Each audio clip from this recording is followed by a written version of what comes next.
கண் பார்வை மெல்ல தூண்டி வீசுதே. பூக்கும் மாசம் ஒன்று போதும் கண்கள் பார்க்க வேண்டுமா? வெள்ளம் என்று ஊஞ்சல் போல காதலாகி ஆடுமா?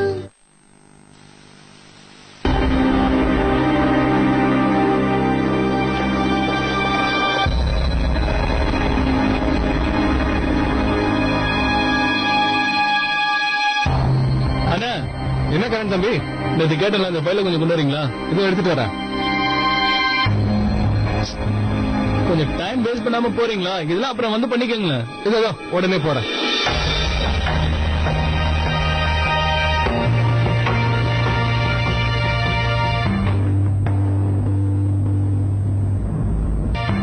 ஊதுவத்தி போக்க அதிகமாச்சுன்னா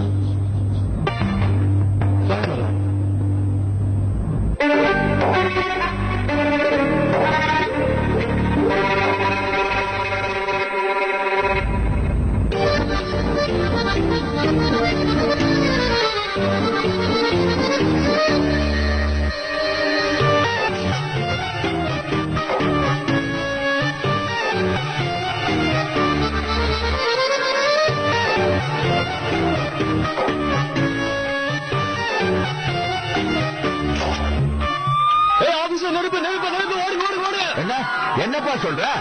ஐயோ புகையுது, நெருப்பு!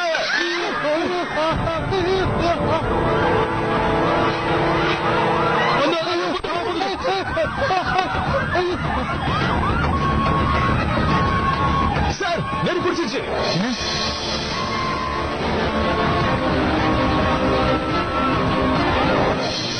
ஓடி பாருங்க. மோகன்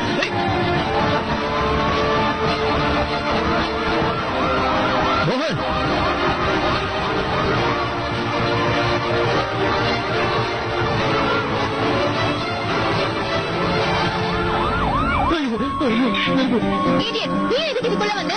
எனக்கு அது வந்து உனக்கு ஒரு பாதுகாப்புக்காக. நீ சொன்ன நானும் இங்க வந்த பாரு. இங்க இருந்தாலும் நம்ம காலியாக வேண்டியதான். ஓடலாம்.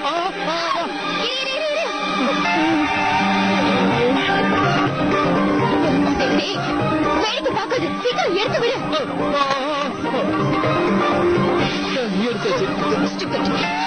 என்ன வேடிக்கை பார்க்கிற? ஓடு.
சேஃபா இருக்கும். என்னங்க இருந்து வெளியே கூட்டிட்டு போய் எனக்கு ரொம்ப பயமா இருக்கு. நான் வீட்டுக்கு போனா என் பசங்க என்ன பண்ணுவாங்க? ஐயோ கடவுளே, எனக்கு பயமா இருக்கு. தயவு செஞ்சு நீங்க இருந்து கூட்டிட்டு போயிடு. கொஞ்சம் எனக்கு பயமா இருக்கு. நான் என் பசங்க அனாதை ஆயிடுவாங்க. பிளீஸ். ஒன்னாவது டென்ஷன் ஆகாது. என்ன நீ ஒன்னாகாதுன்னு சாதனமா சொல்றேன். எல்லாரும் எப்படி பயந்து ஓடுறாங்க பாரு. நான் இப்பவே வீட்டுக்கு போகணும். எனக்கு பயமா இருக்கு. என் பசங்க கால் சொல்லாம மாதிரி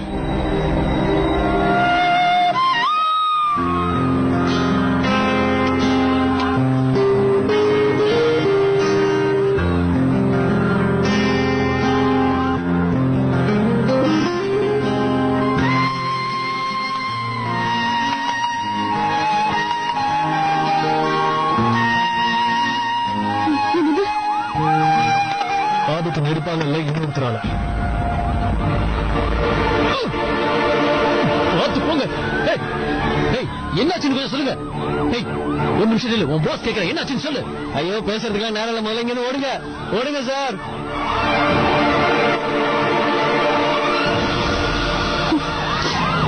நீ சொல்றது எனக்கு புரியல.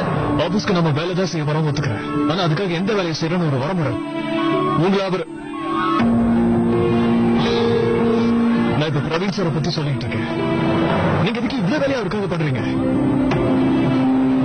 ஐ மீன் அவர் உங்களுக்கு சொல்ற எல்லா வேலையுமே நீங்க செய்யணும்னு அவசியம் கிடையாது. எனக்கு முடியாத நீங்க சொல்லலாம்.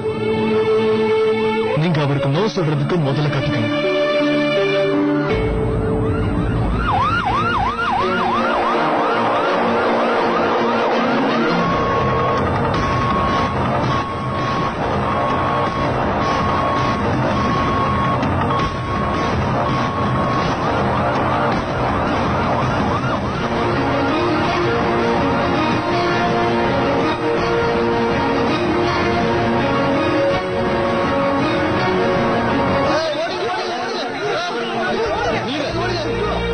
யாரும் பயப்பட வேண்டாம், இது ஃபால்ஸ் எல்லாம். போங்க போய் அவங்க வேலையை பாருங்க. எனக்கு என்ன பார்த்தா வயிற்றுச்சலா இருக்கு, நேரடியா சொல்ல வேண்டியதானே? எதுக்காக இப்படி ஃபால்ஸ் எல்லாம் கொடுத்து எல்லாரும் இப்படி பதட்டப்படுத்துறேன்? என்னால இந்த ஆபீஸ்ல உன்னோட ஸ்டேட்டஸ் குறைஞ்சிருச்சுன்னு நினைக்கிறேன்ல? முதல்ல எனக்கே சந்தேகமா இருந்தது, ஆனா இப்பதான் நானே நம்புறேன். பிரவீன் சார் நான் நல்லா வேலை செய்யறேன் பாராட்டுறத உன்னால பாத்துட்டு சும்மா இருக்க முடியல. நீங்க நான் சொல்ல வரத புரிஞ்சுக்காம எது பேசுறீங்க மிஸ்ஸஸ் அம்மா? இதுக்கு வேற என்ன காரணம் இருக்க முடியும்? உன் மனசுல இருக்கிறது என்னன்னு எனக்கு நல்லா புரிஞ்சு போச்சு. அன்னைக்கு சாப்பிடும் போது இப்படி பண்ண, கார்ல வரதுக்காக இப்படி பண்ண, இன்னைக்கு மறுபடியும் இப்படி பண்ணிருக்கேன். ஒவ்வொரு தடவையும் பிரவீன் சார் எனக்கு உன்னை விட அதிகமா இம்பார்ட்டன்ஸ் தரணும் உன்னால பொறுத்துக்க முடியல. அதான் ஒவ்வொரு தடவையும் ஏதாவது பிரச்சனை பண்றேன். நீ இவ்வளவு இன்செக்யூர்டா ஃபீல் பண்ணு நான் எதிர்பார்க்கவே இல்லை.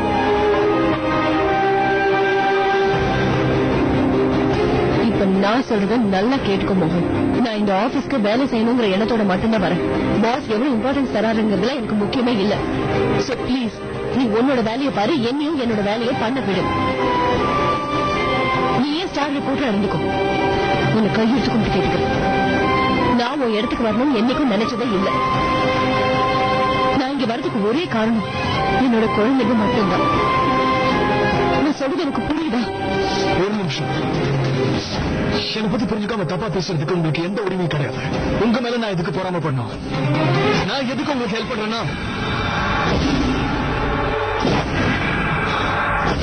நீங்க எந்த பிரச்சனையில மாட்டிக்கூடாதுங்கிறதுக்காக தான். அது உங்களுக்கு புரியலன்னா விட்டுங்க. அதை விட்டுட்டு எனக்கு தேவையில்லாம திட்டம் என்னால அது கேட்டுட்டு இருக்க முடியாது.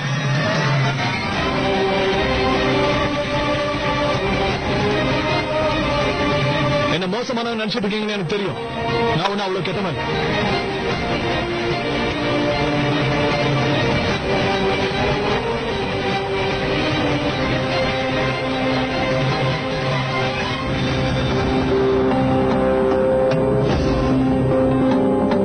ஊதுபத்தி எப்படி அந்த இடத்துக்கு போச்சு? அதான் தெரியல. யாரும் நம்ம எல்லாருக்கும் நல்ல எக்ஸசைஸ் கொடுத்திருக்காங்க.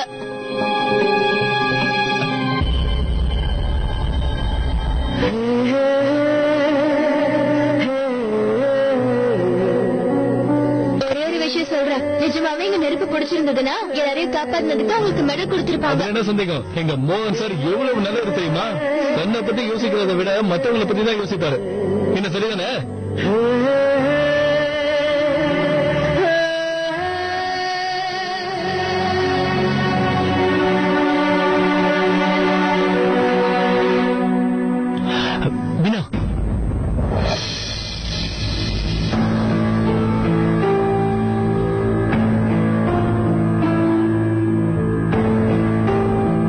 எந்த ஆபத்தும் இல்லையே? எல்லாரும் நல்லாதான் இருக்கும் சார்.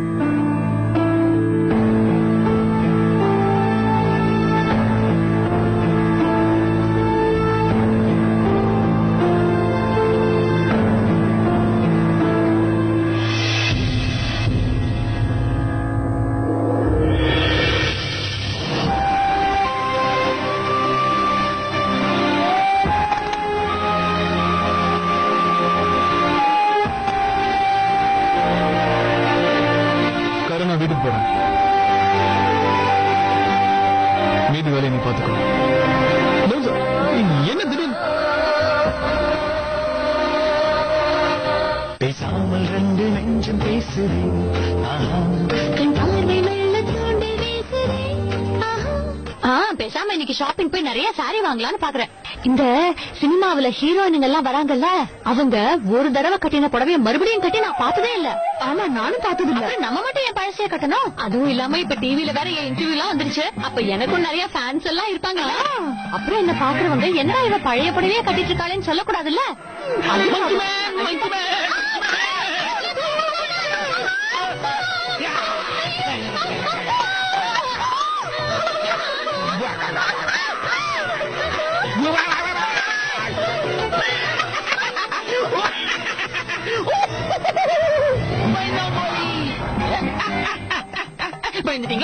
பயந்துட்டீங்களா? கேபிள் டிவி இன்டர்வியூல பெருசா வாயெல்லாம் விட்டீங்க. அந்த மங்கி மேன நான் இப்படி அடிச்சேன் அப்படி அடிச்சேன்னு இப்ப பேரை சொன்ன உடனே அப்படியே போய் ஒளிஞ்சுக்கிட்டீங்களே. நான் ஒண்ணு பயந்தெல்லாம் ஓடி போய் ஒளிஞ்சுக்கல, புரிஞ்சுதா? நான் மட்டும் ஓடி போய் ஒளிஞ்சுக்கலன்னா அப்புறம் அந்த மங்கி மேன் என்ன பார்த்துட்டு அவன் ஓடி போய் ஒளிஞ்சிடுவான்ல. இந்த மாதிரி விஷயத்துல எல்லாம் மூளையை யூஸ் பண்ணணும். அதான் உனக்கு இல்லையே. ஒரு தடவை அடிச்சு கட்டினவளுக்கு மறுபடியும் துரத்துறதுக்கு எவ்வளவு நேரம் ஆகும்? நான் ஒண்ணு இழிச்ச வயம் இல்ல. அப்புறம் எப்படி மங்கி மேன் உங்க கேமரா வச்சுக்கிட்டு போனா? அப்ப உங்களுக்கு தைரியம் இருந்திருந்தா குரங்க இப்படி போட்டோ புடிச்சு வச்சிருக்கலாம்ல.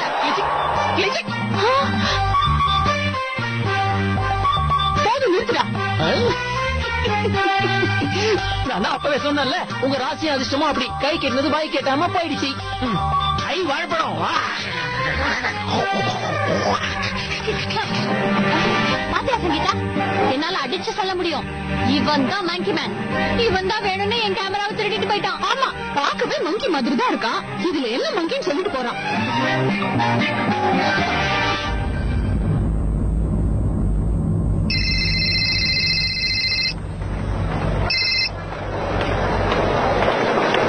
சொல்லு பிரேமா. சும்மா தான் பண்ண. பிஸியா இருக்கியா? அதெல்லாம் ஒண்ணு இல்ல. என்ன விஷயம் சொல்லு. சோ ஆபீஸ் ஒர்க்லாம் எப்படி போகுது? எல்லாம் நல்லா தான் போயிட்டு இருக்கு. நீ சொல்லு.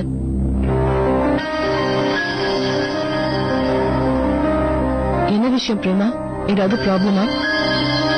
எனக்கும் பிரவீனுக்கும் கொஞ்ச நாளாவே சரியான அண்டர்ஸ்டாண்டிங் இல்ல மீனா.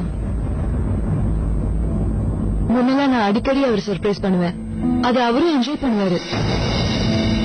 ஆனா இப்ப கொஞ்ச நாளாவே ஆபீஸ் ஒர்க்னு சொல்லி எப்பவும் பிஸியாவே இருக்காரு. என்னை பத்தியும் பசங்களை பத்தியும் நினைக்கிறதுக்கு அவருக்கு டைமே கிடையாது. பாவம், அவரும் ஒர்க் ஸ்ட்ரெஸ் தான். ஆனா என் நிலைமை நினைச்சுட்டாரு. வீட்டையும் பசங்களையும் பாக்குறத தவிர நான் வேற என்ன பண்றேன்? காலையில இருந்து வீட்டு வேலையே சரியா இருக்கு. ஈவினிங் பிரவீன் வந்ததும் அவர்கிட்ட கொஞ்சம் பேசினாதான் எனக்கு மனசே சரியாகும். ஆனா இப்பெல்லாம் அவருக்கு என் கூட பேசுறதுக்கு கூட பிடிக்கலன்ற மாதிரி தோணுது. அதான் கோவமா வருது. சுத்தமா பிடிக்கவே இல்லை மீனா. நானும் அவர் மேல கோவமா இருக்கேனா, அதனால நாங்க சரியா பேசிக்கிறது இல்ல. சோ ப்ளீஸ் நீதான் அவர் ஆபீஸ்ல கொஞ்சம் பாத்துக்கணும். வேலைன்னு வந்துட்டா அவர் எதையும் பார்க்கவே மாட்டாரு. அதே மாதிரி நான் உன்கிட்ட போன் பண்ணி பேசினது அவருக்கு தெரிய வேண்டாம் மீனா. நீ வீணா கவலைப்படாத போவா. ஓகேவா? சரி, ஓகே, பாய்.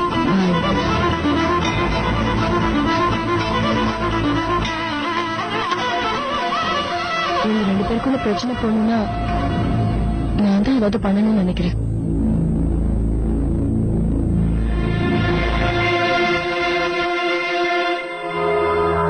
எப்படியாவது மீனா கிட்ட அப்ரோச் பண்ணலான்னு பார்த்தா இதாவது தொடங்கி வருது.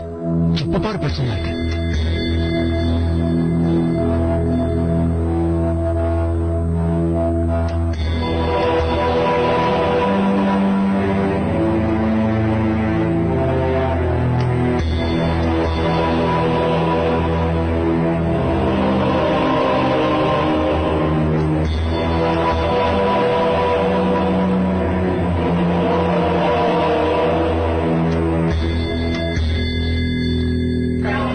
எவ்வளவு?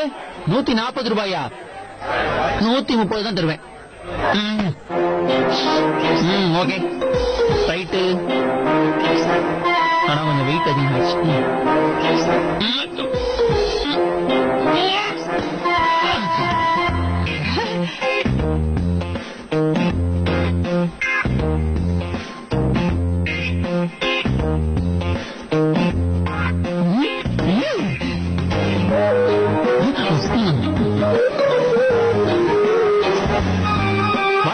ஆபீஸ்ல இருந்து ரொம்ப சீக்கிரமாவே வந்துட்டீங்க. ஏங்க, தேங்க்ஸ் ஃபார் யுவர் லிஃப்ட்ஸ். இவ்வளவு வெயிட்டா தூக்கிட்டு வந்து கைதான் வலிக்குது. தேங்க்ஸ். யாராவது ஒருத்தர் உதவிக்கு வர மாட்டாங்களான்னு யோசிச்சுட்டு இருந்தா வந்துட்டீங்க. என்ன ப்ரோ பண்றீங்க? நான் யாருக்கும் ஹெல்ப் பண்ண போறது இல்ல. பண்ண மாட்டீங்களா? But why? இந்த மாதிரி ஹெல்ப் பண்றவங்கள தான் எல்லாரும் கூப்பிட்டு திட்டுறாங்க. ஆனா எங்க அப்பா வாங்காத திட்டாங்க. அம்மாவுக்கு ஒரு நாள் உடம்பு சரியாம போயிடுச்சு. அப்பா என்ன பண்ணாரு? அம்மாவை சர்ப்ரைஸ் பண்ணலாம்னு சமையல் பண்ணாரு. ஆனா எங்க அப்பா சமைச்சதை சாப்பிட்டு என் வயிறு பிச்சுக்கிச்சு ப்ரோ.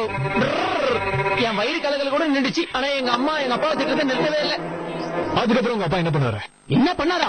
உடனே ஒரு சபதம் எடுத்தாரு. இன்னையில இருந்து நான் யாருக்கும் உதவியே பண்ண மாட்டான்னு சொல்லிட்டாரு. உங்கள மாதிரியே.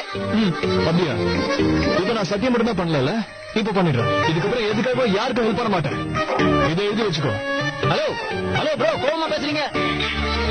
முழு கதையும் கேட்டுட்டு போங்க ப்ரோ. முத நாள் அவருடைய கையால அடிச்சு சத்தியம் பண்ண எங்க அப்பா அடுத்த நாள் சத்தியத்தை கைவிட்டாரு. அதுதான் மகனே உண்மையான காதல். பேசாமல் ரெண்டு நெஞ்சம் பேசுறேன்.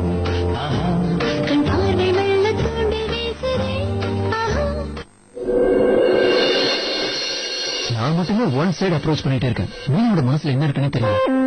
இதை தெரிஞ்சுக்கணும் நானும் ட்ரை பண்ணிட்டே இருக்கேன். பேசுறதுக்கான சந்தர்ப்பம் கிடைக்கவே மாட்டேங்குது.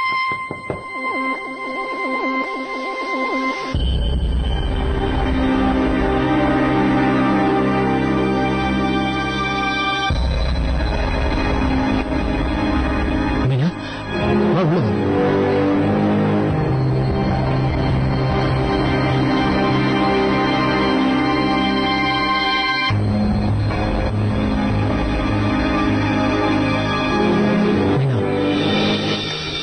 இப்ப நான் உன்னை பத்தி தான் யோசிச்சுட்டு இருந்தேன்.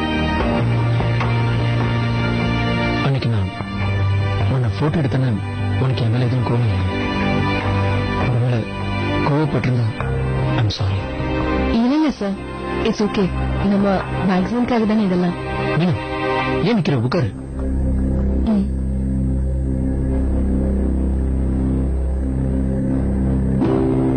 மீனா, உண்மையாவே என் மேல கோவம் இல்லைல்ல? Not at all, sir. இதான் நல்ல சான்ஸ். பிரேமா பத்தி பிரவீன் சார் கிட்ட ஏதாவது பேசலாம். ஆனா ஒண்ணு சார், நம்ம கிட்ட யாராவது கோவத்துல இருந்தாங்கன்னா அவங்களை சமாதானப்படுத்துறதுக்கு என்ன பண்ணணும்னு உங்களுக்கு தெரியுமா?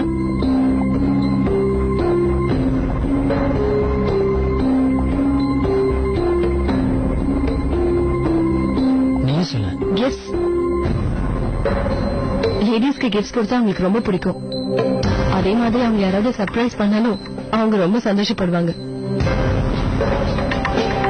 அப்புறம் அவங்களோட கோவெல்லாம் அப்படிங்கறதுக்குள்ள பறந்து போயிடும். அப்ப நான் இவளுக்கு கிஃப்ட்ஸ் வாங்கி கொடுத்து சர்ப்ரைஸ் பண்ணணுமா? பரவாயில்லையே, இவ்வளவு எனக்கு ஹெல்ப் கொடுக்குறேன். அப்ப இவளுக்கும் இதுல சம்மதமா?